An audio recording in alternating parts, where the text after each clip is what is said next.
آنجے ہر well ہے تیرے نا دے گاون گندا ہاں تیرا بندہ ہاں میں اٹھ دے بہندے ہر ویل ہے تیرے نا دے گاون گندا ہاں تیرا بندہ ہاں تو مالک ہیں تو رازق ہیں تو رزق دے نہیں میں کھندا ہاں تیرا بندہ ہاں محبوب تیرے دا امتی ہاں مصرع دیکھ تو زیادہ نہیں محبوب تیرے دا امتی ہاں تو ہوں کپڑے ویچ نہ مندہ ہاں تیرا بندہ ہاں محبوب تیرے دا امتی ہاں تو ہوں کپڑے ویچ نہ مندہ ہاں تیرا بندہ ہاں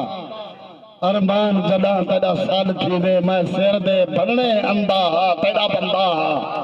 اور میں کو وکھرا شرف نصیب تھے میں کو وکھرا شرف نصیب تھے میں فلک زمین ہلا سکدا میں کو وکھرا شرف نصیب تھے میں فلک زمین ہلا سکدا لب چول پومن اکھ بھیکن وچ میں بھوئے دی بھیک بھرکا سکدا میرا فیصلہ فاصلے نہیں رہدا میں لہدے سج بلوا سکدا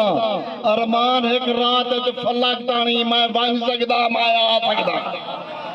ارمان ایک رات فلک تانی میں بن سکدا میں آ سکدا مجھ کو پہلا پوامان دی قسم کھا دی ودا مجھ کو پہلا پوامان دی قسم کھا دی ودا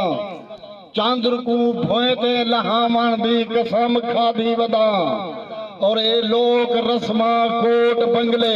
روک نہیں سکتے میں تکوں اپنا بنامان دی قسم کھا دی ودا بڑی مہربانی سرکار